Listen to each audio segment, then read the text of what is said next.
오늘 말씀 이제 바울과 바나바의 이제 본격적인 선교가 시작됩니다. 그래서 먼저 오늘 본문에 있는 대로 이들이 어디서 이렇게 하고 있는지를 한번 잠깐 우리 좀 지도를 통해서 좀 알아봤으면 좋겠습니다.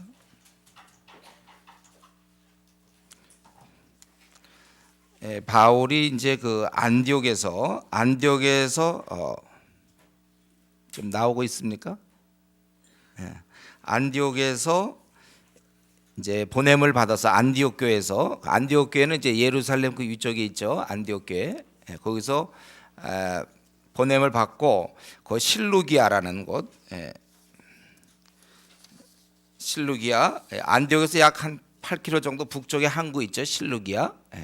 거기서 배를 타고 지금 사절하고 있습니다. 4절에 보여요? 실루기아에서 이제 배를 타고 구브로를 갔어요. 구브로를 갔습니다. 구브로는 뭐예요? 거기가 이제 섬이죠. 그러니까 지중해 여기에 예루살렘이 있으면 위로 이제 안디옥이 있고 옆으로 구브로가 있는 거예요. 그래서 살라미에서 이제 구브로에 가서 거기 살라미를 먼저 갑니다. 그러니까 구브로의 동쪽이죠. 살라미. 거기서는 5절에 있는 것처럼 여러 회당에서 말씀을 전했고, 그 다음에 6절에 있는 그 섬 가운데로 해서 바보에 이르니, 바보는 지금 구브로의 서쪽이죠. 바보에 거기서 일어나서 거기서 아는 대로 약간 그 바보 같은 사람 하나 만나죠. 마술사가 하나 나타나요. 거기 바보에서 마술사를 만나는 거예요. 그래서 거기서 이제 그 마술사를 맹인되게 하고 총독에게 복음을 전해서 믿게 하고, 그 다음에 거기서 떠나서 13절에 보면 바보에서 배 타고 밤빌리아에 있는 버가에 이르니, 그때요 버가에서 요한이 그만 도망가는 것입니다. 요한이 참 슬픈 기사죠. 13절에 요한은 그들에서 떠나 예루살렘으로 돌아가고, 그들은 버가에서 더 나가 비시디아 안디옥, 지금 안디옥이 두 겁니다. 그러니까 요 처음에 안디옥과 그다음에 비시디아 안디옥, 비시디아 안디옥에서 지금 바울 사도가 이제 복음을 증거했고, 믿는 사람이 있고 거부하는 사람이 있어 결국 안 믿는 자들이 그를 박해함으로, 50절에 있는 오늘 본문은 아니지만 바울과 바나바를 박해하여 그 집에서 쫓아내니, 그래서 그들이 이제 이고니온으로 갔다 그거예요. 이 흐름을 알겠죠? 됐습니까? 그럼 이제 치워도 되겠어요. 또 여러분 성경 뒤에 웬만하면 또 이렇게 나와 있으니까 설명이 잘 됐어요? 이렇게 이제 사야겠다는 걸 알고 오늘 본문을 좀 보면 좋겠습니다. 이제 안디옥 교회에서 선지자들과 교사가 있는데, 그 바나바와 니게라는 시므온과 구레네 사람 루기와 분봉왕 헤롯의 젖동생 마나엔과 및 사울이라 이렇게 돼 있어요. 헤롯은 나쁜 짓을 많이 했지만 그의 젖동생 마나엔은 또 이렇게 교계의 지도자로 있었던 것입니다. 그래서 그들이 주를 섬겨 금식할 때 성령이 이르되 내가 불러 시키는 일을 위하여 바나바와 바울을 따로 세우라.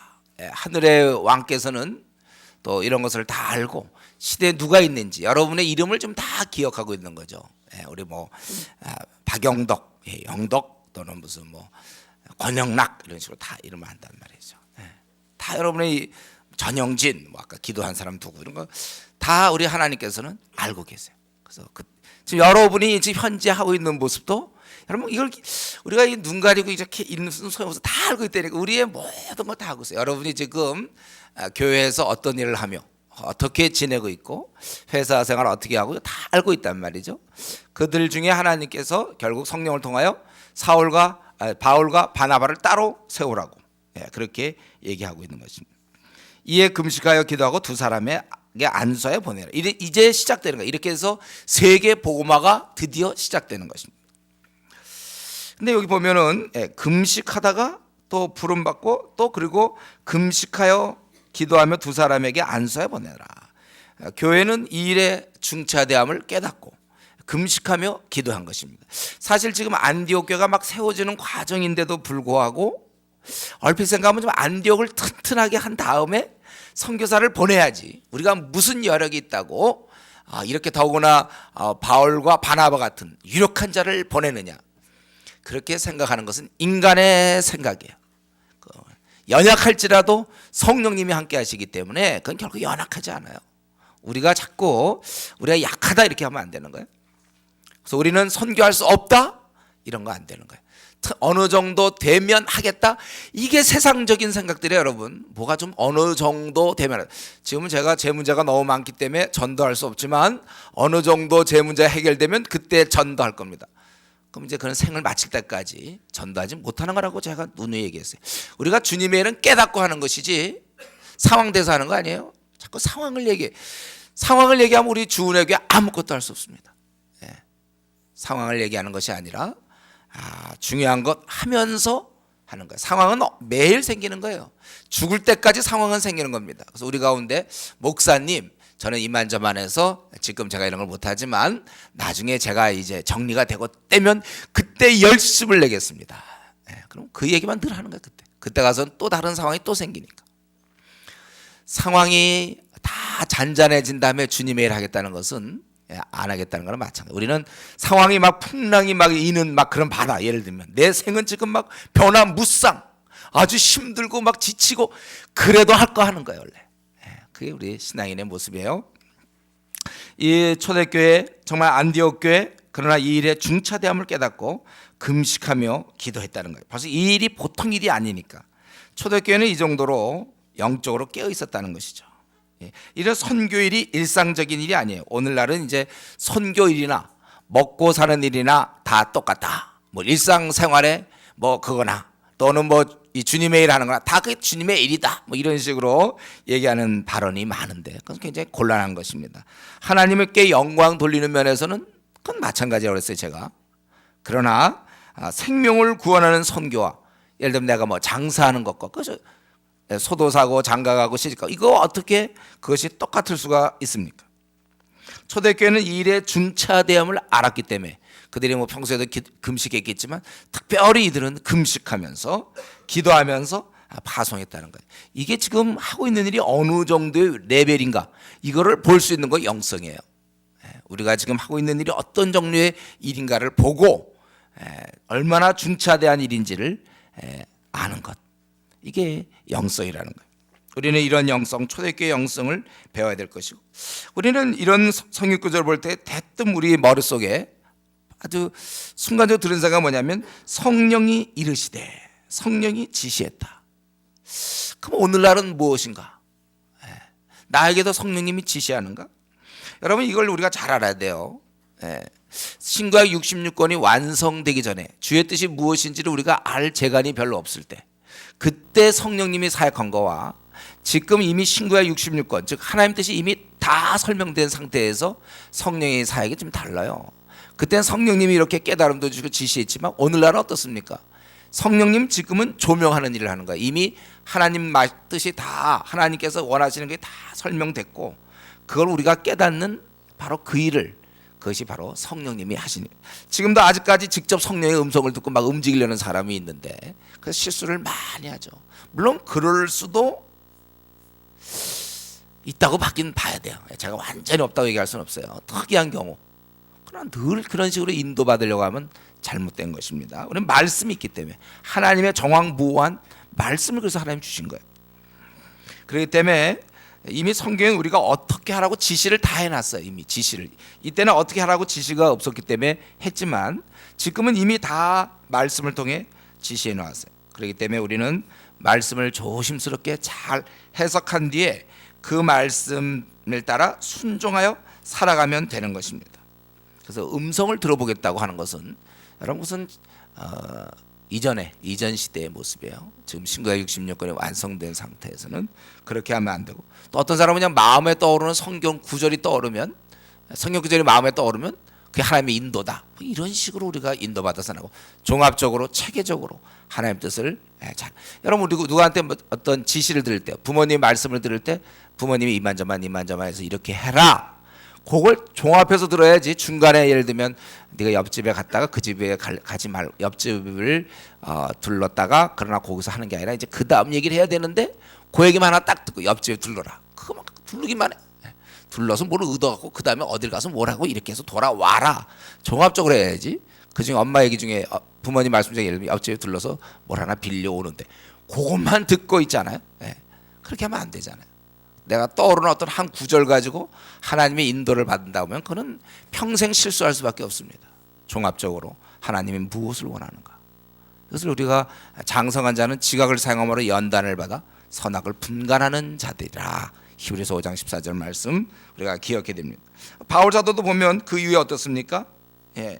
바울 사도 그동안 이 사도행전조차 아직 신구약 66권이 완성되기 전에도 사도행전을 통해서도 보면 바울 사도는 굉장히 많은 경우 하나님의 그런 관계 속에서 움직인 적이 많아요. 이때는 물론 이렇게 부르심 받았지만 우리 그 조금만 넘어서 15장 36절에 봐도 바울 사도가 보통 우리가 얘기하는 제2차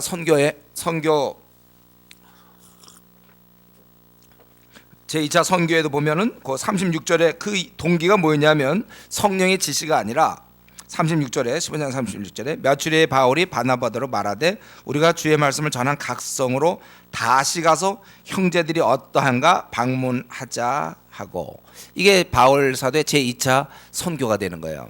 이런 자기가 깨달음과 관심과 돌보라고 주님 하셨으니까 이제 그렇게 되는 것이죠. 또 우리 19장에 봐도 거기 보면 3달 동안 강론해요.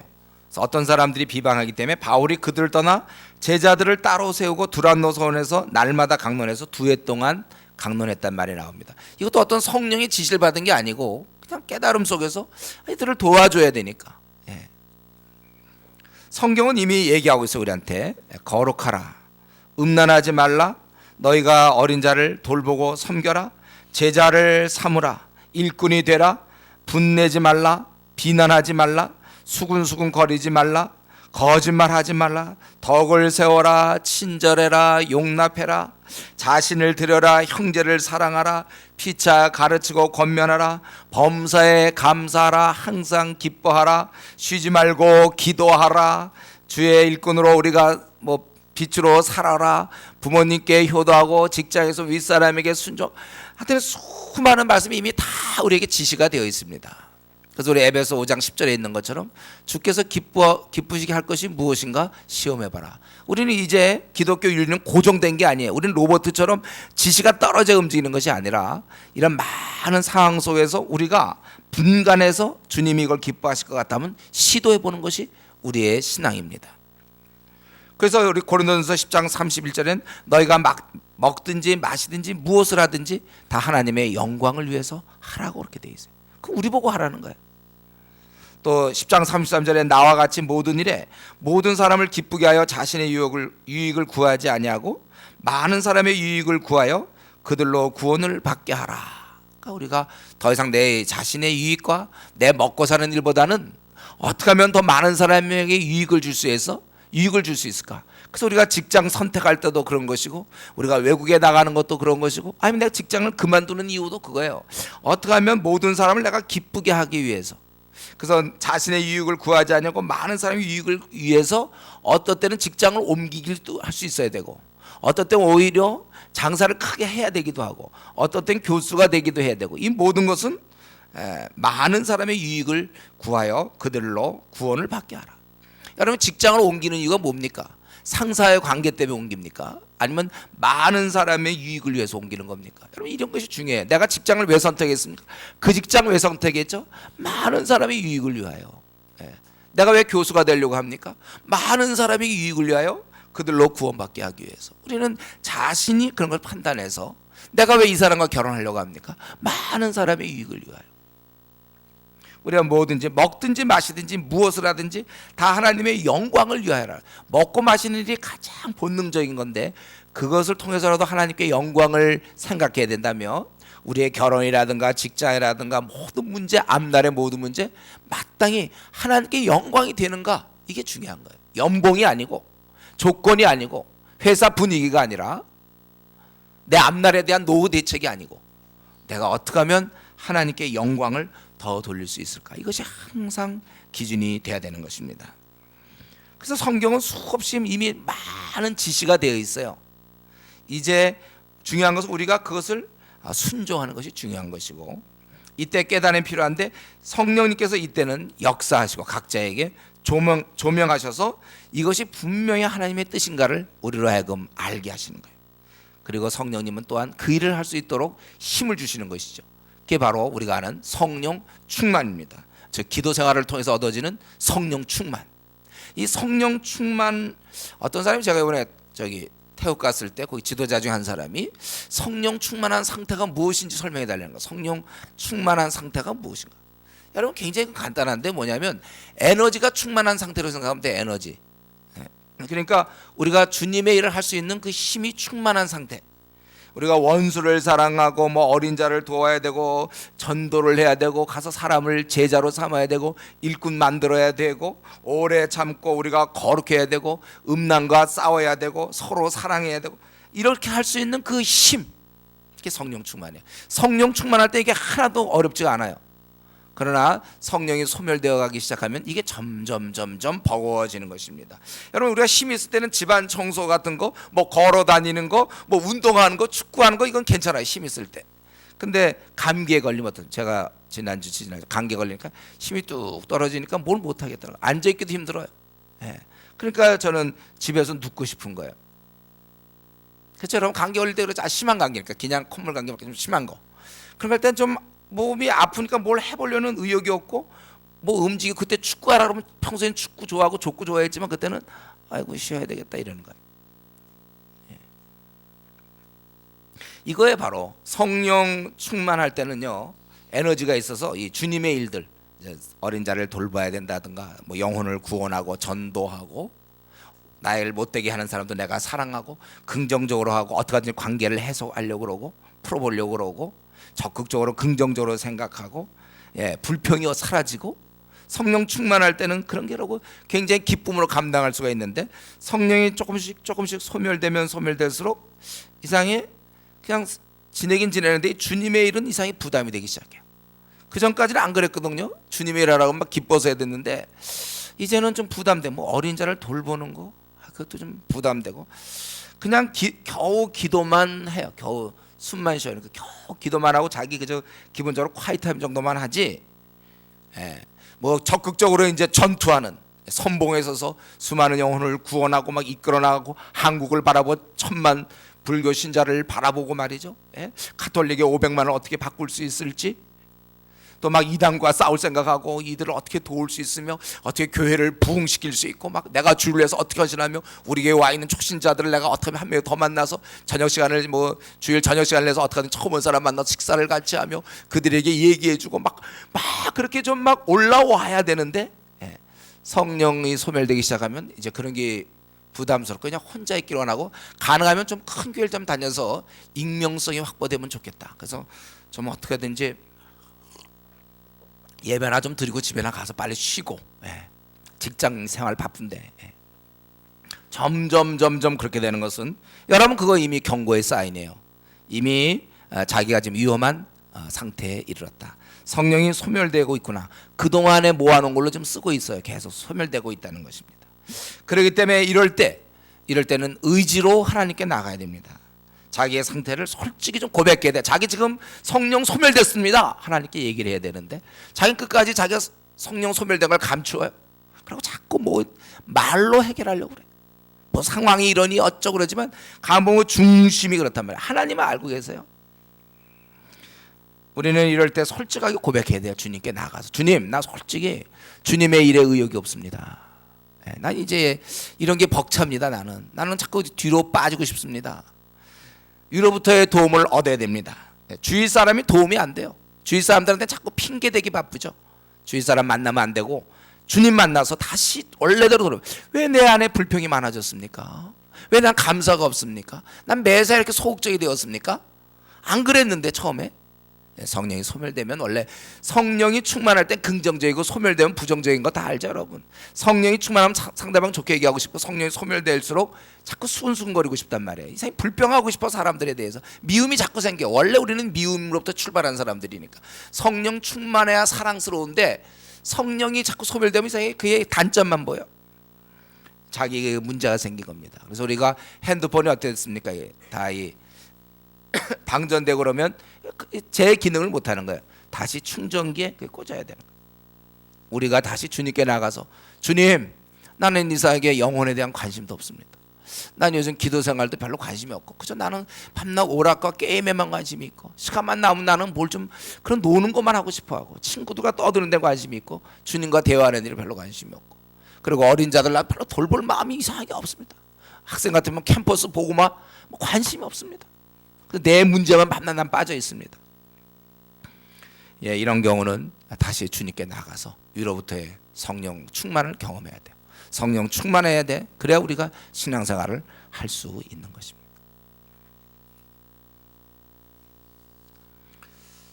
예, 그리고 이제 이들은 이런 것을 깨닫고 금식하면서 이제 내보냈다는 것입니다. 그래서 두 사람이 성령의 보내심을 받아 실루기아에 가서 아까 거기 항구 알죠? 실루기아에서 이제 배 타고 구브로로 갔다는 것입니다. 그리고 섬의 동쪽에 있는 살라미에서 하나님 말씀을 전했고 그리고 이제 오늘 있는 바보에 이르러서 바예수라는 유대인 거짓 선지자인 마술사를 만난 이의 정체는 이제 마술사였어요. 마술사. 그가 총독 서기오 바울과 함께 있으니 서기오 바울은 어떤 사람입니까? 그 사람 하나님 말씀을 듣고자 하는 거예요. 근데 이 엘루마 바예수라는 유대인 거짓 선지자 그 마술사가 엘루마죠. 8절에 보면 이 마술사 엘루마라고 되어 있어요. 이 엘루마는 총독을 믿지 못하게 힘쓰는 것입니다. 그래서 바울이 성령 충만에 그를 주목하고 9절에 있는 대로 그리고 10절에 이르되 모든 거짓과 악행이 가득한 자여 마귀의 자식이요 모든 의의 원수여 주의 바른 길을 굳게 하기를 그치지 아니하겠느냐. 그래서 이제 네가 맹인이 되어서 얼마 동안 해를 보지 못하리라. 그러니까 즉시 안개와 어둠이 그를 덮어 인도할 사람을 두루 구하는지라. 총독이 이를 보고 믿었으며 주의 가르침을 보고 놀랍게 여겼다는 것입니다. 지금 우리는 바로 이 바보의 그 지점에서 두 명의 인물을 만나게 됩니다. 바로 엘루마 마술사죠. 그는 마술로 이 총독을 어느 정도 통제하고 자신의 위치를 지키는 사람이었어요.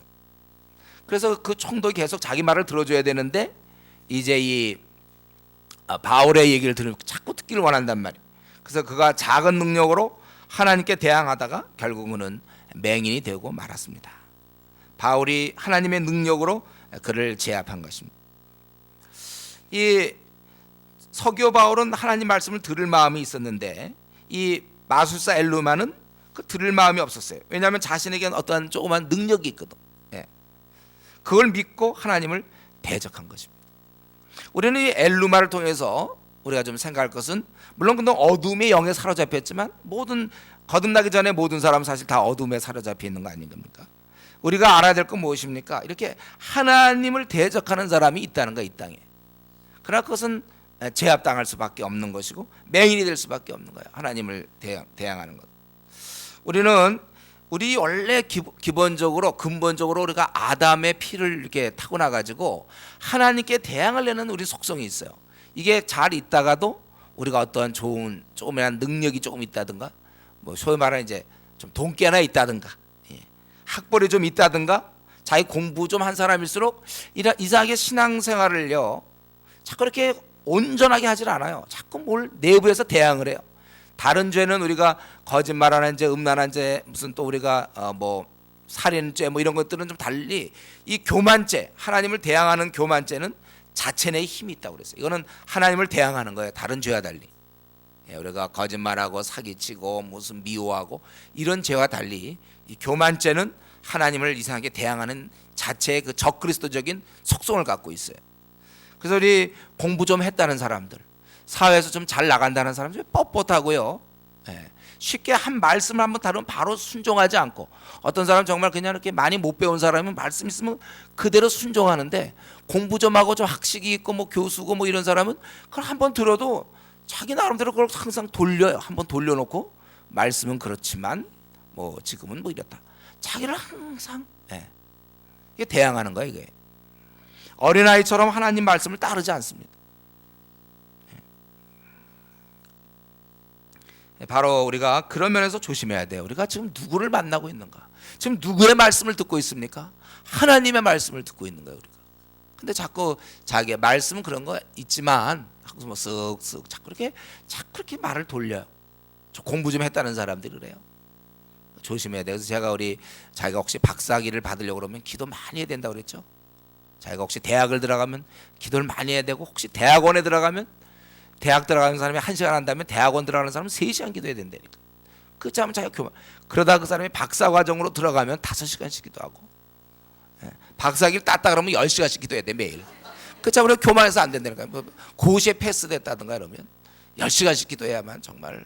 그렇지 않으면 자기가 항상 자기 게 있으니까 돈을 많이 벌었다든가, 연봉이 좀 높아지기 시작해서 뭐 1억 이상이 된다든가, 뭐 연봉이 막 이러면 기도 많이 해야 돼.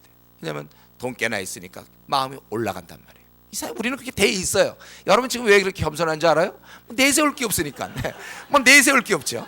근데 여러분 거기다 학위가 하나 들어가지고 외모가 좀 받쳐주면서 3개국어 하게 되고, 그럼 이제 슬슬 올라가. 거기다가 뭐 고시 패스가 되고 말이죠. 이래 보세요. 그럼 이제 우리는 이게 내려가지 못하는 거야. 그거 나쁜 거거든. 사실 이런 힘이 있다는 거야. 하나님을 대적하는 힘이 있어요 우리에게. 그런데 이 총독 서교 바울은 참 이 바울의 설교를 들으면서 그 말씀을 자꾸 듣고자 했다는 거예요. 사실 이 총독 서교 바울 참 이렇게 들으려고 하는데 이 마술사 엘루마가 그를 자꾸 붙잡고 있어요. 그렇지 않아도 어둠에 있다가 지금 겨우 빛을 보려고 그러는데 이 마술사가 꽉 달라붙어서 참 그렇게 그를 못 나게 하니까 다른 사람에 비해서는 한 2배나 더 비참한 사람이에요. 빛으로 나갈 수가 없어요. 그런데 그런 그에게 바로 바울 사도가 온 것이죠. 그래서 하나님 말씀이 그의 귀에 들려진 거예요. 그래서 그런 7절에 있는 것처럼 더 듣고자 했습니다. 그러나 마술사가 방해를 했고, 이에 대해서 하나님의 크신 능력으로 그 마술사를 떨어지게 하며, 이런 사건이 오히려 이 사건을 통해서 오히려 예수를 그가 믿게 된 것입니다. 정말 아슬아슬한 순간이었죠. 이제 바울은 여기다가 또 딴 데로 옮겨져야 되는데, 이때 만약에 말씀을 못 들었다면 그는 평생 어둠 속에서, 어두운 가운데 살다가 영원히 지옥을 갈 뻔했습니다. 그런데 하나님의 크신 은혜로 믿게 되었다는 거예요. 이 총독 서교 바울의 좋은 점은 뭡니까? 하나님 말씀 7절에 있는 것처럼 이렇게 듣고자 했어요. 그걸 들으면서 이거 들어야 되겠다. 듣고자 했지만 이 마술사 엘루마가 있어서 자꾸 방해가 될 때 그가 하나님의 능력으로 그걸 치워지니까 그가 이제 들을 수 있었다는 것입니다. 여러분 우리가 이 하나님 말씀을 듣고자 하는 열심이 중요하고, 그러나 동시에 이것을 가로막는 방해거리가 있다는 것을 생각하며 이걸 제거해야 돼요. 그래서 우리가 보통 요즘은 내 앞에 무슨 마술사가 있는 게 아니라, 제가 보기엔 우리 신앙을 가로막는 것 중 하나가 친구가 있어요. 친구. 고등학교 동창 있잖아요.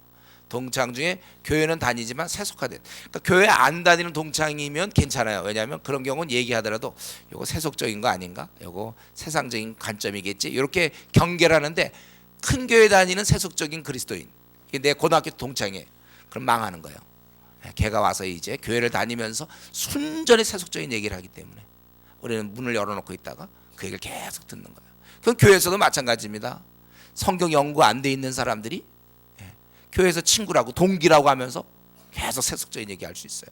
그러니까 조심해야 돼요. 우리는 늘 말씀을 가까이 해야 돼요. 이런 방해거리들이 때로 고등학교 동창이 될 수도 있겠고, 때로는 이제 동창 아니고 자기가 하나님께 이제 말씀을 보고 기도를 해야 되는데 그걸 가로막고 있는 것. 예를 들면 이제 TV 시청이라든가 아니면 인터넷, 또 친구들과 대화 사이를 통해서 그거 하는 거.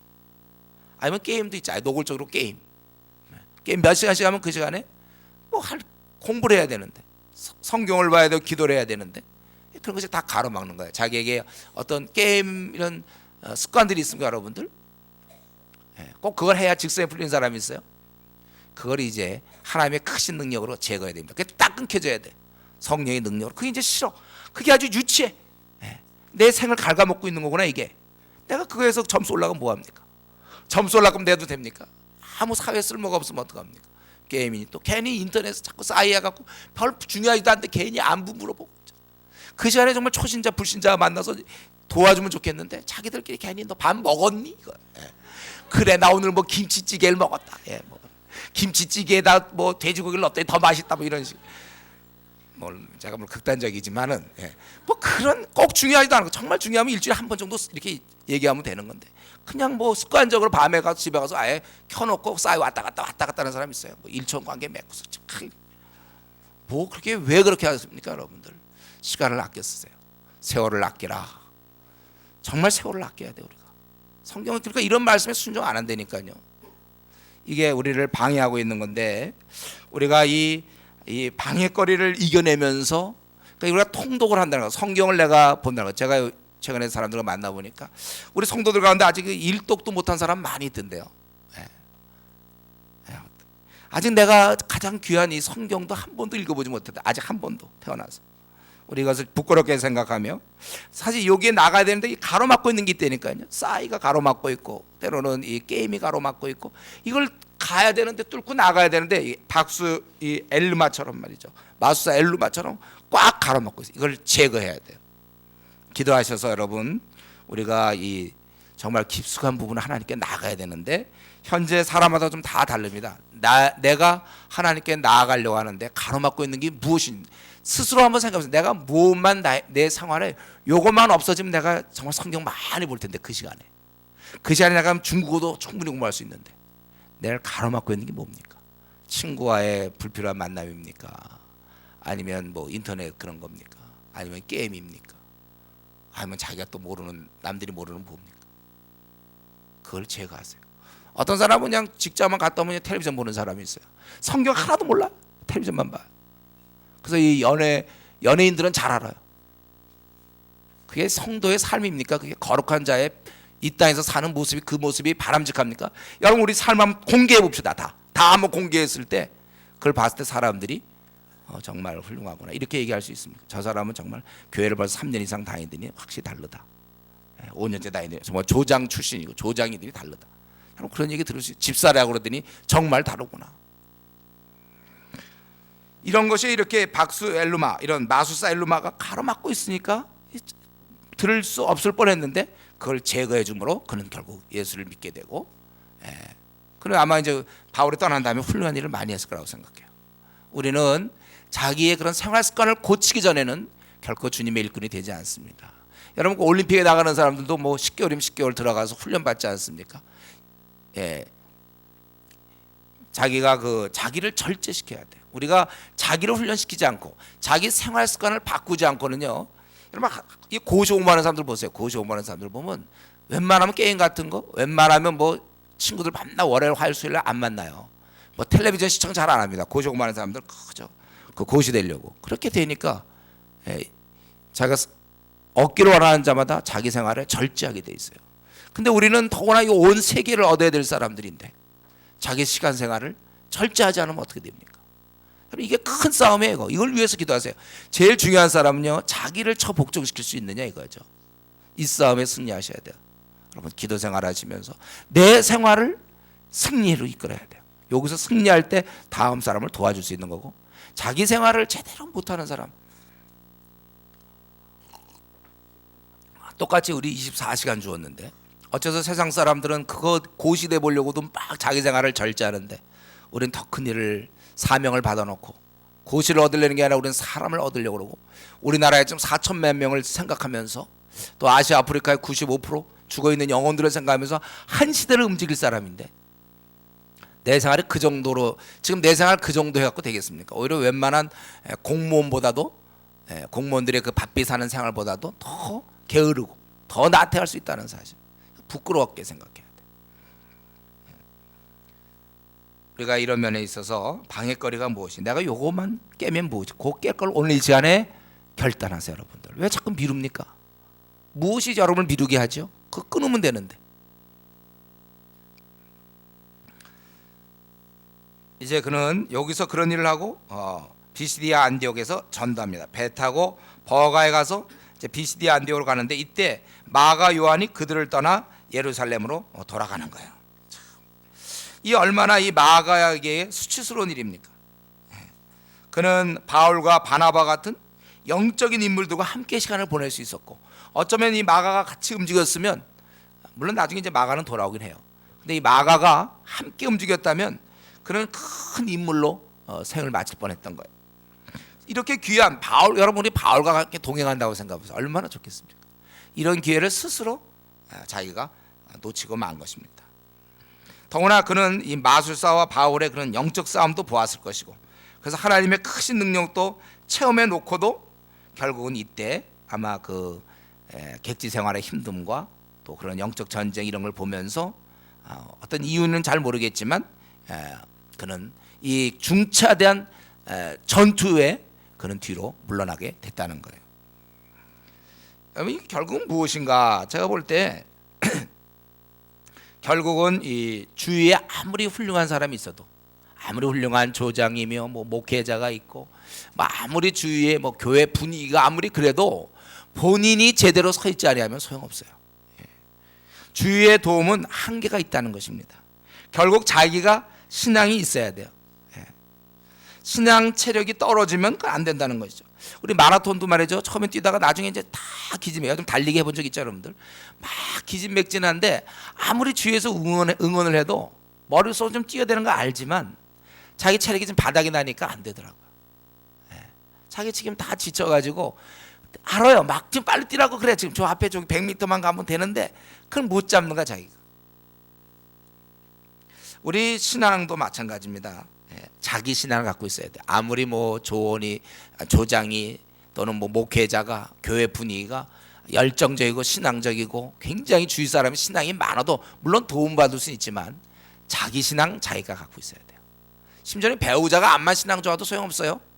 배우자 신앙 좋다고 자기도 신앙이 좋습니까? 도움은 받겠지만요, 달라요. 자기 신앙 갖고 있어야 돼. 자기 신앙. 아무리 뭐 배우자가 무슨 뭐 정 바울 같은 사람이라도 소용없다니까요. 여기 마가는 바울 같은 동역자가 있었어도 소용이 없었어요. 여러분, 우리가 신앙은 자기 신앙이 있어야 돼. 그러니까 이 기회에 여러분들 빨리 자기 신앙을 확실하게 세워서 도움을 안 받아도, 조장의 도움을 안 받아도, 조장이 전화 안 해줘도, 목회자가 뭐라고 얘기 안 해도 자기가 자기 신앙 꽉 잡고 있어요. 그래서 주님과 깊은 경건의 능력과 개인 경건의 비밀을 갖고 있어야 되는 것입니다. 주위에서 도와주는 건 한계가 있어요. 수련회 때 도와줄 수 있어요. 수련회 때 3주 수련회다 막 도와줄 수 있지만, 그러나 그래서 그걸 통해 자기가 서야 되는 거예요. 한번 이 시간에 한번 정직하게 자기를 한번 생각해 보세요. 자기는 확실히 좀 섰습니까? 바울과 같은 사람입니까? 아니면 마가 같은 사람입니까? 마가는 주님의 일 좀 조금 하다가 힘드니까 결국은 못하겠어요 그러고 간 거예요. 죽기 살기로 했어야 되는데 그는 중간에 여러 가지 대적하는 모습이나 여러 가지 뭐 봤겠죠. 그는 떠나버리고 말았어요. 나 같으면 어땠을까? 내가 만약 이 자리에 있었다면 난 끝까지 붙어 다닐 수 있습니까? 그러니까 우리가 교회에 매주 나오는 게 중요한 것이 아니라 내 신앙을 빨리 이 틈을 이용해서 견고히 해야 된단 말이죠. 신앙을 여러분 견고히, 우리가 인턴 레지던트 하는 건 힘들다, 그 힘든 게 목적이 아니잖아요. 피곤하기 위해서 인턴합니까? 우리가 가서 그걸 해서 빨리 그 틈에 이걸 배워놔야 되니까. 여러분들이 우리 교회 뭐 빡세다 뭐 어쩌, 그런, 사실은 이제 요즘 그런 말이 거의 안 들리죠. 요즘은 빡셀 게 하나도 없으니까. 이제 여러분들이 이런 교회를 다니면서 빨리 여기서 하는 PBS 뭐 전도팀 이게 그냥 분위기 따라가면 안 되고 자기 거 빨리 소화시켜서, 없어도 이런 교회 없어도 자기가 할 수 있는 만큼 PBS는 어떻게 하든지 하고 전도를 하고 자기가 스스로 할 수 있을 만큼 빨리 자기를 세워나가야 되는 것입니다. 그리고 이제 그는 비록 그가 떠났지만, 요한은 떠났지만 자기도 자포자기, 사람들이니까 나도 못하겠다가 아니고 떠나는 사람 떠나고 하는 사람 계속하는 거예요. 이게 중요한 전략이에요. 이게 중요한 자세입니다. 많은 사람이 떠나가도 이게 바른 거라면 끝까지 할 수 있어야 되는데, 바로 이제 이 바울과 바나바가 계속해서 버가에서, 요한은 돌아갔지만 그는 계속해서 비시디아 안디옥에 이르러서 안식일에 회당에 들어가서 이제 전하게 되었다는 것입니다. 그리고 16절부터 41절까지 쭉 이제 바울의 설교가 나오는데, 설교는 크게 둘로 나눠져 있죠. 예수님 이전, 22절까지가 예수님 이전, 그 출애굽해서 광야 사건을 거쳐서 가나안 땅을 기업으로 주시고, 그리고 사사를 주시고, 그리고 선지자를 주시고, 거기 보니까 사무엘 때까지 사사를 주셨고 20절에, 그리고 왕을 구해서 사울을 주셨어요. 그래서 다윗을 왕으로 세웠다. 요 얘기하고 싶은 거 이제 다윗 얘기. 그 다음에 이제 솔로몬 나올 거로 생각하면 안 돼요. 다윗까지만 나오는 거예요. 다윗까지 얘기하고 이때 하나님께서 다윗은 내 마음에 맞는 사람, 내 뜻을 다 이루리라 22절에 그렇게 얘기하고 있죠. 바로 이 사람 후손에서 이스라엘의 구주 곧 예수가 세워졌다. 그 23절부터 해서 이제 예수님 이후, 예수님이 오신 이유를 얘기하고 있습니다. 이후를. 그래서 23절부터 41절까지 예수님이 어떻게 오셨는지, 예수님이 처음에 와서 사람들이 어떻게 반응했는가. 그럴 때 예수님이 24절에 보면 요한이 먼저 와서 회개의 세례를 전파했는데 그는 자신은 앞으로 오실 그 예수님에 비하면 신발의 끈도 풀기도 감당하지 못할 정도라고 그렇게 얘기를 했습니다. 그래서 바로 이러한 말씀 우리에게 보내셨거늘 27절에 그러나 예수님이 오셨지만 백성들은 예수님을 정죄했다는 거예요. 거부했고 죽을 죄가 하나도 없지만 빌라도에게 죽여달라고 부탁을 했다는 것입니다. 그래서 결국 그가 죽게 됐지만 이것은 성경의 예언대로 된 것이다. 사람들은 이렇게 했지만 하나님은 30절에 그를 죽은 자 가운데서 살리셨다. 그래서 우리도 이 일에 우리는 증인으로서 31절 우리가 보았고 증인이 되었다는 거예요. 그리고 다시 조상들에게 주신 약속을 지금 나는 너희들에게 전파하는 것이다. 원래 그 조상들에게 주신 약속이다. 그래서 요것을 미리 시편에 얘기하고 있다. 그래서 우리 여기 보면 이제 인용이 좀 나오죠. 그래서 33절에 보면 너는 내 아들이라 오늘 너를 낳았다. 시편 2편 7절에 있는 말씀이죠. 또 그 한 구절 갖고 양이 안 차는 거예요. 또 34절에 보면 내가 다윗의 거룩하고 미쁜 은사를 주시리라. 이사야 55장 3절 말씀. 그리고 또 35절에 보면 또 다른 시편 16편이죠. 주의 거룩한 자로 썩음을 당치 않게 하시라. 즉 부활을 얘기하는 거예요. 그런데 왜 이렇게 얘기했지만 이게 다윗을 가르친 게 아니라는 거예요. 다윗은 결국 죽어서 묻혀 썩임을 당하지 않았느냐 36절에. 그리고 하나님께서 살리시는 썩음을 당치 않는다. 바로 예수님을 얘기하는 거예요. 바로 이 예수님, 죽었다 부활하신, 시편의 기자가 예언했고 이사야가 예언했던 바로 이 죽은고 부활하실 그분을 우리가 힘입어 이제 죄사함을 전하는 것이다. 그분을 힘입어서 우리가 죄사함 받는다는 거예요. 모세 율법은 우리가 의롭다 함을 얻지 못했으나 이 사람을 힘입어 믿는 자마다 의롭다 하심을 얻는다. 그렇죠. 우리는 아무도 행동으로는 하나님 앞에서 선한 행위로는 우리가 구원받을 사람 없어요.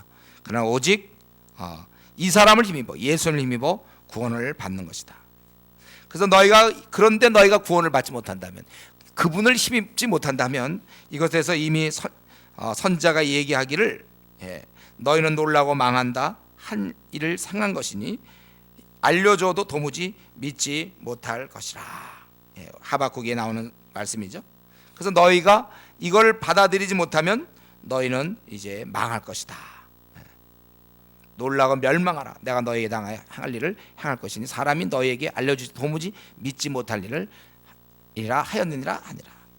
그래서 지금 이렇게 설교했고 그랬더니 사람들이 청하되 다음 안식에도 이 말씀을 또 하라 했다는 거예요. 그리고 많은 사람들이 이제 받아들이면서 두 사도와 더불어 말하고 그럴 때 사도들은 항상 너희가 하나님 은혜 가운데 있으라 권했다는 것입니다. 오늘 우리는 지금 이 본문에서 바울이 요한을 잃고 동역자 한 명 떠나고 그런 상황에서도 비시디아 안디옥 가서 복음을 소개했는데 그 복음의 핵심은 뭡니까? 예수님이 약속대로 죽으셨고 이분을 힘입어 믿는 자가 구원받는다는 거예요. 안 믿는 자는 멸망하는 것입니다. 비록 지금 구약의 예언이 한 4-5절 나오기 때문에 조금 복잡한 것 같지만 이건 굉장히 확실하고 분명합니다. 이 바울의 메시지는 굉장히 확실한 거예요. 예수님이 이 땅에 이미 구약대로 예언돼서 오셨고 그분은 약속대로 죽으셨고 또 약속대로 그는 부활하셨고 그분을 힘입어 구원을 받으며 그분을 거부하면 너희들은 멸망당한다. 그것입니다. 여러분 이거 처음 만나는 사람들이지만 그들을 처음 만나기 때문에 그들을 이해하기 위해서 따로 시간을 갖고 교제하고 충분히 안 다음에 우정을 쌓아가고 그런 게 아니고 이 온 인류에게 주신 그 메시지를 그대로 전하는 거예요. 마치 세례 요한이 이스라엘 백성들에게 회개하라 그들과 충분한 교제가 있는 게 아니고 처음 만나는 이스라엘 백성들에게 회개를 외친 것처럼 바울도 자신이 갖고 있는 메시지를 그냥 외친 거예요. 이것은 온 인류가 알아야 될 그 진리 그 자체인 것입니다. 이것을 그냥 알리는 게 중요해요, 여러분. 자꾸는 관계를 쌓아야만 된다. 그거 다 세속적 이론들이에요. 얼마든지 이 중요한 진리를 그냥 전해서 그들이 반응할 수 있다는 거예요. 지금 많은 사람이 그래서 두사도와 더불어 말하고 많이 따른다고 그렇게 얘기하고 있습니다. 요나가 니느웨 성에서 외칠 때 뭐 내용은 간단해. 너희들이 이렇게 하면 멸망당한다. 뭐 짧은 메시지였습니다. 너무 우리가 이 메시지의 능력을 과소평가하고 두려워하고 꼭 관계를 맺어야 뭐가 되는 것처럼 온통이 현대사회는 그렇게 얘기하고 있어요. 그냥 외치는 거예요.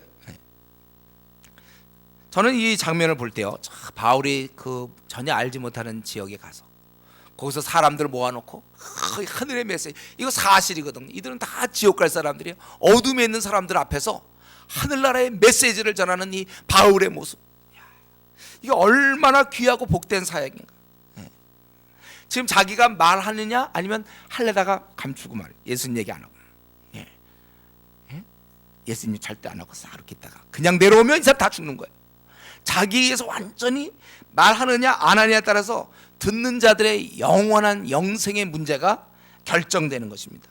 영원히 죽을 사람들 좀 모아놓고 이 말씀 죽을 사람들에게, 죽을 자들이 이 말씀 듣고 회개하여 구원받아 천국에 들어가는 것입니다. 그거를 지금 자기가 하고 있어요. 저는 제가 의사를 안 해봐서 모르겠는데 아마 의사인데 내가 누가 막 아프다고 막 그랬는데 쓱 치료해갖고 그 사람 나갈 때 정말 다 나갔고 고맙습니다 막 이런다면 굉장히 제가 뿌듯할 거예요. 그럼 많은 사람들 날 쭉 기다려요. 이 사람들 내가 안 해주면 다 아플 사람들이에요.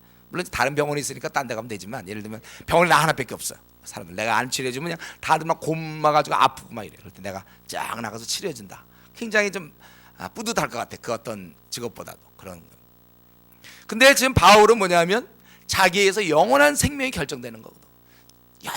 영원토록 다시 구원의 기회가 없어요. 영원토록 지옥 가느냐. 그 인생을 생각해 보세요. 그냥 지옥 떨어졌다고 생각해보세요. 우리도 한번 이 시간, 우리는 그렇지 않지만 우리 자신 한번 그냥 생각해 봅시다. 내가 지금 지옥에 들어간다고 생각. 한번 들어가면 못 나와. 끔찍한 일 아닙니까? 자기에 의해서 결정되는 거예요. 바울에 의해서. 바울이 이때 이걸 전할 때 얼마나 진지했으며 얼마나 귀하게 생각했을까. 이 예수님의 이 복된 소식, 깜깜한 곳 지금 섬의 한 곳에 가서 또 아니 비스대한 데 거기 가서 다니면서 이걸 전할 때 이 어둠에 있는 자들에게 생애 처음으로 빛이 비치는 거예요. 그걸 전하는 그 바울의 모습, 이거 참, 이거 너무나 귀한 생을 살고 있는 거죠. 바울이 이거 그 누구에도 빼앗기고 싶지 않은 그러한 직분이에요. 그래서 바울이 이걸 늘 염려했어요. 하나님께 자기가 사용되지 못할까, 그걸 늘 염려했는데요. 여러분, 이 땅이 비록 더럽고 추하고 썩어 문드러지는 일들, 아무런 소망 없는 이 공허한 일들이 많지만, 그리고 순 죄로 얼룩져 있지만, 그러나 동시에 이 땅도요, 찾아보면 이런 복된 일이 여전히 있다는 거예요. 이런 귀한 만남, 이 비시대 안디옥 사람들과 바울의 이런 만남, 그래서 사람들이 그와 더불어 친해 지내려고 그러고 막 그러지 않습니다. 이 보람 있는 일, 소망을 주고 전하고 기쁨과 생명을 주는 일, 이런 등등, 이런 일이 이 땅에도 여전히 있습니다. 그렇기 때문에 저는 저와 여러분이 해야 될 일은 뭐냐면, 우리가 이 땅을 살아가면서 이걸 좀 잘 선택해서 자기 생을 이런 것들로 수놓으면 좋겠어요. 자기 생을 이렇게 이제 채워 나갈 때 이렇게 귀하고 보람 있고 아주 그런 의미 있는 일, 좀 소망되는 일, 기쁨과 생명을 주는 일, 이런 걸로 계속해서 우리는 살아갈 수 있단 말이에요. 어떤 사람 밤낮 그냥 아주 그런 이런 죄된 곳에 들어가서 거기서 그냥 같이 굴르면서 거기서 그저 밤낮 돈 문제 갖고 뭐 받니 못 받니 밤낮 그러고 돈을 더 버니, 아주 그런 아주 그냥 흙탕물에 들어가서 거기서 뒹구는 사람이 있고, 물론 그것도 하나의 사는 방법이에요. 또 어떤 사람은 이런 식으로, 비록 그가 어떤 직업을 갖든지 간에 이런 정말 고상하고 영적이고 영생을 주고 참 귀한 일을 하면서 그의 생을 보낼 수 있다는 것입니다. 저는 이러면서 우리 교회 많은 성도들, 상당히 많은 성도들이 현재 이런 일을 하고 있다고 생각해요. 그래서 나름대로 직장에서, 학교에서 사람들을 돌보기도 하고, 또 교회에서 뭐 조장이 돼서 어린 자를 돌보기도 하고, 또 전도 팀원이 돼서 정말 같이 나가서 이런 일을, 우리 생을 그렇게 지금 수놓고 있어요. 누구는 그 시간에 텔레비전이나 보고 있든지 잠이나 자고 있을 때 우리는 그 시간에 이런 식으로 수놓고 있는 거예요. 아니면 친구들 만나서 얘기들 하고 있을 때 자기는 가서 불신자 만나서 그런 식으로 자기 시간을 보내고 있잖아요. 때로는 뭐 전도팀의 팀장이 될 수도 있는 것이고, 또 우리는 남들 그냥 쉴 때 우리는 중국 선교를, 물론 중국 선교 가기 위해서는 또 회사에 얘기하는 좀 불편함도 있지만 그건 우리 정당한 권리예요. 그렇게 좀 쉴 필요가 있어요. 그래서 우리가 그런 것도 해야 되고, 또 우리는 정말 기도 생활하고 있지 않습니까, 여러분? 우리 생을 기도로 이렇게, 또 우리가 어린 자를 돌보고, 지금 여러분이 하는 것처럼 그렇게 사셔야 돼요. 그래서 우리는 계속해서 그런 고사하고 영적이고 귀한 걸로 우리 생을 이렇게 채워나가는 것입니다. 그러니까 이걸 자꾸 이혼론으로 생각하면 안 돼요. 제가 얘기하는 그 핵심은 우리가 얼마든지 이렇게 좀 의미 있는 일, 생명에 관계된 일을 우리가 얼마든지 할 수 있고, 이런 기회를 주신 주님께 감사하고 기쁨으로 섬겨야 된다는 거예요. 우리가 이런 일을 해야 돼요. 제가 제일 안타까운 것은 그냥 한국 교회 말이죠. 좀 안타까운 뭐냐면 성도들이 그냥 주일날 예배 한번 드리고, 아니면 성가대 봉사하는 것 정도로 해서 자기 할 일을 끝낸 것처럼 생각하는 사람이 있어요. 그래서 도무지 영혼을 구원하지 않아요. 잘못된 신앙입니다. 그건 주의 말씀에 대한 불순종이고, 가서 모든 족속 제자 삼으라고 하신 말씀, 불순종이고, 해야 된다고 얘기는 하지만 실제 안 하고 있지 않습니까? 저는 이 말을 들었더니 안디옥 사람들 얼마나 복될까. 지금 자기들을 찾아와서, 바울이 찾아와 줘서 자기들의 영생에 대해서 가르쳐 주는 거예요. 그들의 귀가 복되고, 그런 바울 사도를 바라보는 그 눈이 복된 것입니다. 그들이 이 땅에 살 동안에 이런 축복이 있다니. 물론 이들은 유대교회에 입교한 사람들이기 때문에 비록 제사와 율법은 있었지만 주로 땅의 얘기들입니다. 이 땅의 얘기만 듣고 살던 사람이 처음으로 하늘의 그 영광스러운 메시지를, 하나님의 그 구원 계획을 들었던 거예요.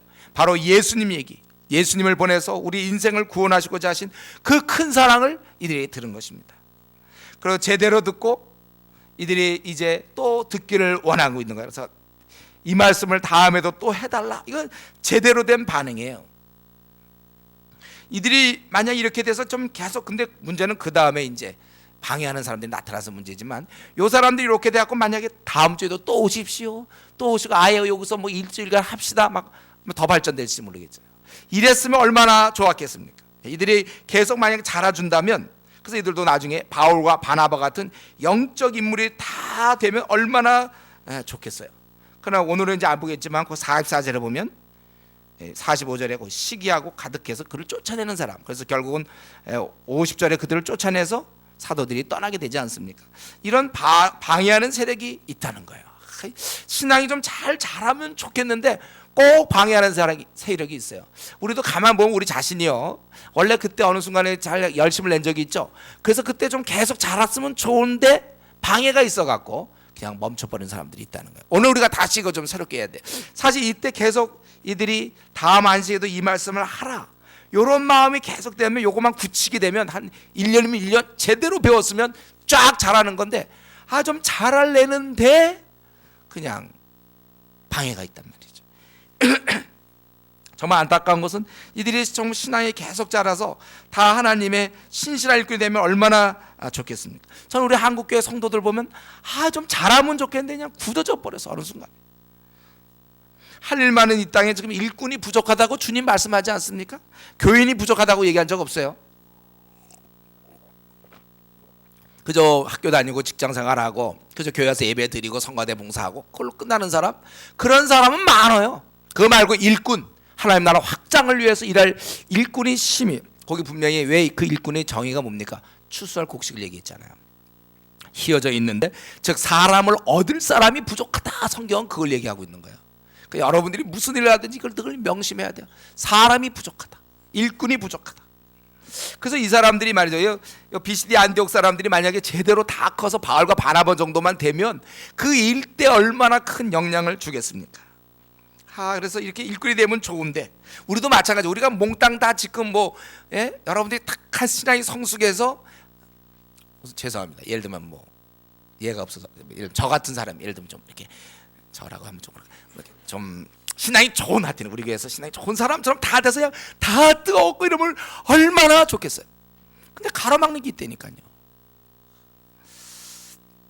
만약에 우리가 계속 성숙해서 다 일꾼이 되면 하나님도 너무 좋고, 그렇죠? 이 제자들 생겼으니 일꾼 생겼으니 좋을 것이고, 또 본인이 더 좋죠. 본인은 굉장히 만족스럽지 않습니까? 우리 일 열심히 하는 사람이 우리의 대가는 뭐예요? 만족이거든요. 난 지금 주님 편에 확실히 서 있고 최고 선봉에 서 있다. 내가 앞장서서 전투하고 있다. 뒤에 쫓아가는 사람이 아니라, 이게 얼마나 뿌듯한 만족을 주는지 몰라요. 돈 없어도, 또 뭐 앞날 잘 안 풀려도 이 생각하면 힘이 생긴단 말이에요. 뭐 결혼이 잘 안 풀려도 나는 지금 선봉에 서 있다. 이럴 때 얼마나 이게 복된지 몰라요. 본인도 만족하고 보람되고 생의 열매를 또 얻게 되잖아요. 나중에는 이제 이 열매를 갖다 줄 수 있는 거 아닙니까? 제가 이 학생운동 간사 출신 아닙니까? 제가 학생운동 간사할 때 맨날 뭐 사례비 제대로 못 받아요. 얼마 받을지 몰라. 어떤 데는 뭐 80%도 받고 어떤 데는 60%도 받고. 제대로 돈이 없어요. 그래도 항상 마음에 뭐가 있습니까? 대신 뿌듯함이 있거든. 난 주를 위해 이렇게 가난하게 살고, 나는 주를 위해 내 젊음을 드리고 있다. 이게 얼마나 자아상이 좋은지 몰라. 정신 건강에 100%, 120%. 뭐 굉장히 좋은 거예요, 여러분들. 이게 흥미진진하죠. 어디 가도 당당하죠, 여러분. 힘 있고 즐거워요. 생이 막 즐겁기 시작. 그래서 거의 20년을 그냥 쑥 지나갔다니까요. 나 이제 간사한 것 같은데 그냥 쑥 지나갔어요. 재밌으니까. 그래, 흥미진진하고. 이런 즐거움이 없이 왜 예수 믿는지 모르겠어요.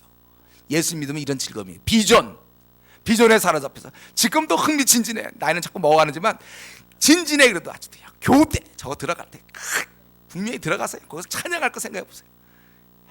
그리고 수많은 일꾼 끼워서 막 전 세계, 그때 우리 교회는 그냥 대형 지도가 있어요. 거기 사람들 명단 쫙 있을 거예요. 중국에 640명, 그 위에 쫙 명단. 여러분 그걸 꿈꿔보세요. 막 사람들 올 거고. 말할 수 없어요. 굉장히 하나님의 떳떳하고 아주 뿌듯합니다, 여러분. 그럼 그거 한번, 지금 이전에 좀 열심히 내다가 지금 혹시 열심히 안 내는 사람 있습니까? 이거 제일 힘들어요. 이것처럼 힘든 게 내가 보기에는 없을 것 같은데. 이것처럼 내가 사용되고 있다는 사실 흥미진진하거든요. 눈을 떠도 아침 눈 딱 뜨면 벌써 딱 소망이 있는 거예요. 눈 떴는데 뭐 별로 할 거 없고. 그러보세요. 우리가 참 이 주님께 일할 수 있다는 거, 이게 얼마나 좋은지. 이 비시디 안디옥 사람들도 계속 잘할 수 있는 기회가 있었는데 그냥 중간에 방해가 들어가는 것이죠. 그게 어떻게 된지 잘 모르겠어요. 어쨌든 우리도 마찬가지로 계속 자라가야 돼. 이 말씀을 다 만지도 또 말씀을 하나 더러. 그리고 그들이 막 청종하던, 그래서 44절에 보면 온 시민이 거의 다 하나님 말씀을 듣고자 하여 모였다. 이것이 계속 돼야 된다는 것입니다. 우리가 주위 사람 도움도 받고 그들에 의해서 감사도 한데 다 좋은데 그만 우리가 일꾼이 되어가는 것 같았는데 멈춰버린다는 것이죠. 참으로 억울해요. 억울하죠, 여러분. 혹시 지금 자기의 상태가 벌써 교회 온 지가 꽤 되고 지금 벌써 조장했을 것이면 조장장을 했어야 될 텐데, 자기가 좀 그런 사람이 있습니까? 분하지 않나요? 대신 다른 걸 얻었을 거예요. 세상적으로 뭐 좀 얻었을지 몰라요. 돈을 좀 벌었는지 아니면 뭘 했는지 모르세요. 결혼을 했는지 그건 잘 모르겠지만 아주 중요한 걸. 억울해. 제가 봐도 억울해. 내가 이게 결국 일꾼이 안 되는구나. 대다가 많아. 여러분 축구 선수가 될 때 어릴 때부터 신동, 뭐 축구의 신동, 막 축구 연습하고 막 이런 애들을 중학교, 고등학교 때 열심히 하는 애들은 뭐냐면 이제 자기가 선수가 될 걸 생각하는 것이에요. 근데 막 했는데 끝까지는 선수가 못 되고 후보 선수가 돼 보세요. 그래서 후보 선수로 됐다가 생을 마치는 거야 이제. 그래서 그는 축구 후보 선수야 끝까지. 한 번도 뭐 그라운드에서 제대로 뛰어보지 못해. 연습할 땐 막 뛰는데 늘 후보예요. 한번 주전 선수가 돼봐야 되는 거 아닙니까? 이왕 자기가 그 길로 들어섰으면. 우리가 이 땅에 태어난 이유가 딱 하나 있어요. 하나님의 일꾼으로 사용되기 위해서 하나님이 이 땅에 보내신 거예요. 하나님의 일꾼으로. 그런데 결국 내가 일꾼이 못 되는 거, 일꾼까지 못 가고 그냥 그리스도인으로 지내고 끝나는 거, 그렇다면 그거 억울해서 어떻게 삽니까? 최소한도 이 주은혜 교회 오면 조장 정도는 해야죠. 조장 될 듯 하다 끝까지 안 되는 사람도 있어. 아마 어쨌든 현재 뭐 조장이 꼭 다들은 아니겠지만 하여튼 뭔가 볼 땐 누가 보더라도 일꾼이다. 근데 일꾼까지 못 가는 거예요. 고시 공부 열심히 했지만 안 되는 거야 이게. 유학을 갔으면 거기서 박사학위 받으라고 막 하는데 뭐 몇 년 걸려도 유럽적인 그런 사람 많대잖아요. 박사학위가 안 돼. 그러고 그냥 끝난다고 생각할 때 평생 그 섭섭하지 않겠습니까? 여러분, 우리가 기왕에 주님을 믿었는데 일꾼이 안 된다면, 내가 한번 선봉에 서보지를 못하고 맨날 내 뒷자리에만 늘 있다고 생각해 보세요. 이게 세상에서 제가 생각할 때 그게 세상에서 제일 억울한 일이에요. 왜 우리는 일꾼이 될 만큼 성숙하지 못합니까? 우리는 다시 한번 우리 주님의 복된 말씀에 귀 기울여야 되겠는데, 요거 마지막으로 요 말씀 드리고 마치겠습니다. 우리 왜 일꾼이 될 만큼 성숙하지 못하는가? 우리 누가복음 8장을 볼까요? 누가복음 8장 주님이 하신 말씀. 누가복음 8장 11절 15절. 마태복음도 있어요. 마태복음 13절에도 나오죠. 이거는 바로 10분인 자의 비유를 여러분 기억해 보십시오. 왜 우리는 왜 일꾼이 되지 못하는가? 첫 번째는 그 11절에 있는 것처럼 12절에 길가에 뿌려, 아예 시작도 못한 거예요. 말씀을 들으면 바로 그 환경이 바로 뺏어가 버려요. 주위의 친구든지 누구든지 아니면 그냥 아예 설교 시간에 그냥 졸아버림으로써 끝내버려요. 아예 듣지 못하게 하는. 길가에 뿌린 자도 있고, 또 어떤 사람은 잠깐은 기뻐, 하나님 말씀 듣고 수련회 오고 뭐 어떻게 해서 기뻤는데 그것 때문에 집에서 이제 박해가 와. 그럼 포기하는 사람이 있어요. 그래서 교회 그만 다니는 사람들이 있어요. 그리고 아마 제가 생각할 때 우리의 경우는 세 번째가 많을 것 같아요. 가시떨기, 14절에 있는 것. 가시떨기에 떨어졌다는 것은 말씀을 들은 자이나 지내는 중 우리 신앙에 있어서 아주 나쁜 게 염려거든요. 생의 염려와 성경에 보면 재물의 유혹이라고 되어 있죠. 마태복음은 재물의 유혹, 그다음에 향락. 요 세 가지를 여러분 정말 조심해야 돼요. 내 신앙이 정말 일꾼으로 막 잘할 수 있는데 요 세 가지가 꽉 붙어요. 이 중에 여러분 자기에 해당되는 게 뭔가 보세요. 어떠면 염려입니까? 막 밤낮 관심이 결혼을 해야 되는데 밤낮 그런 염려, 아니면 직장 들어가야 되는데 계속 너도 떨어지고 떨어지니까 성경 볼 생각도 안 하고 밤낮 직장에 들어갈 궁리만 해. 이런 염려? 아니면 가장이 돼갖고 돈 벌어서 우리 애들 먹여 살려야 되는데 뭐 그런 겁니까? 이런 게 있을 때는 제대로 PBS 못하고 기도생활 못하고 전도 못하는 거예요. 염려나, 아니면 두 번째는 이제 재물의 유혹, 돈을 벌려는 욕심. 자기 이 정도 먹고 살만한데 또 일을 벌리는 거예요. 그래서 그거에 또 신경 쓰고 괜히 또 재테크하고 뭐 펀드에 막 넣어가지고 그냥 그 오르나 안 오르나 밤낮 그거 생각하고, 그러니까 관심을 영혼에 대해 생각할 수가 없어요. 재물을 좀 더 벌려고 그래서 여기서 요거 저거 사면 되는데, 장사를 여기서 하나 더 하면 더 돈을 벌 수 있겠고, 막 밤낮 재테크에 대해 생각하고, 재물의 유혹이 있으면 안 되고, 그리고 이제 향락이라고 그랬죠. 향락. 자기가 어떤 말씀을 보고 기도 생활에 즐거움이 있어야 되는데 대신 아까도 좀 얘기했지만 게임이라든가 인터넷 싸이하는 즐거움, 이런 즐거움으로 대체될 경우에 말씀을 먹고 자라야 되는데 그 다 뺏기는 거, 그쪽으로 뺏겨요. 자기에게는 정말 아까도 얘기했지만 이런 향락 같은 게 나한테 뭐가 있는지, 내 마음에 난 그거, 난 요거만 끝나면 난 그거, 항상 그 머릿속에 있는 그 어떤 즐거움이 정말 무엇인가, 그거가 있는 한 그는 리더가 될 수 없습니다. 그는 일꾼이 될 수 없어요. 일꾼이 또 되어도 이 어린 자를 돌보지 않아요. 자기가 하고 싶은 그 향락에 빠져 있어요. 향락, 일락, 향락. 우리나라 지금 도박 좋아하는 300만 명이라고 그랬잖아요. 300만 명이 도박에 빠져 있다고 그랬잖아요. 또 400만 명이 알코올, 술. 이거 밤낮 친구랑 마주 술 먹는 재미로. 무슨 뭔지 모르지만, 아니면 이제 대학생들이라면 이제 컴퓨터 인터넷 하면서 막 그 싸이하고 그거 그런 즐거움, 아니면 게임 같은 거, 이런 거 하면 신앙이 잘할 수가 없죠. 조금 말씀을 들어도 자라야 되는데 이게 꽉 막아버린단 말이에요. 이 가시떨기 나무가 내가 이제 아주 아름다운 꽃이에요. 내가 좀 잘 이렇게 잘하려는데 꽉 막아버렸어요. 염려가 꽉 막고, 염려가 있는 한 내 마음은 염려 때문에 기도 생활할 수가 없어요. 염려가 꽉 막고, 아니면 재물에 대한 유혹, 돈 좀 더 벌어야 되는데 요거는 끝나자마자 빨리 가서 문을 열어서 돈을 더 벌어야지, 막 장사하는 사람들 꽉. 아니면 이제 노는 것, 향락에, 이거 세 가지가 꽉 우리를 누른다고 성경은 이미 얘기하고 있습니다. 어떤 성적인 뭐 이런 것들, 그게 또 빠져 있어. 막 음란 동영상 보는데 빠져 있거나, 이러한 것들이 기운이 막혀 온전히 결실치 못하게 하고, 좋은 땅에 뿌려진 건 뭡니까? 말씀을 듣고 그것을 잘 지키고, 이런 세상의 유혹과 여러 가지에서 인내로 결실하는 것이다.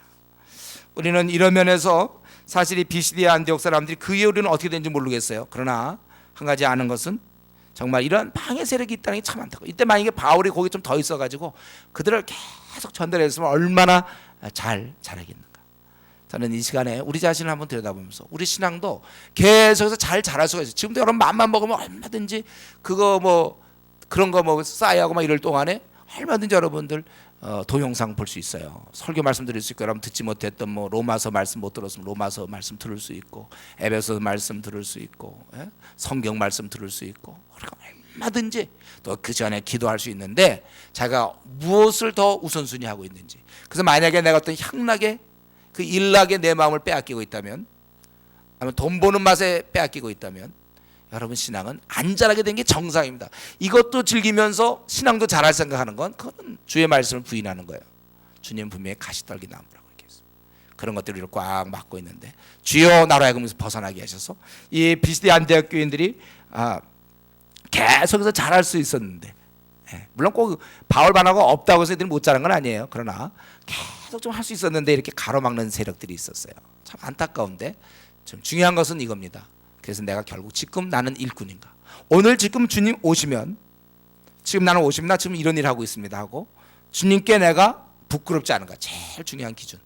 주님께 나는 부끄럽지 않게 무슨 일을 현재 하고 있는지를 말씀드려야 되겠어요. 그래서 우리가 어떻게 하든지 이 시대에 꼭 일꾼이 되는 우리의 목표, 뭐 유학간사의 PhD를 원하는 것처럼 우리는 교회 다녔다면 일꾼이 되는 게 마땅한 것입니다. 일꾼이 될 수 있도록 주님께 더 기도하고 우리가 한번 이 남은 생을 좀 뿌듯하게 보람 가운데 살 수 있기를 바랍니다. 우리 이 시간에 한번 같이 기도하겠습니다. 하나님 앞에 내가 일꾼으로 되어야 되겠는데 무엇이 나를 가로막고 있습니까? 세 가지 중에 하나, 근심입니까? 아니면 재물에 대한 욕심입니까? 아니면 향락입니까? 나는 무엇을 붙잡고 있는지. 바울 사도가 이렇게 다니면서 막 복음을 증거하는 그 삶, 나는 그런 면에서 내 삶이 과연 사용되고 있는지 한번 우리 같이 한번 생각하면서 같이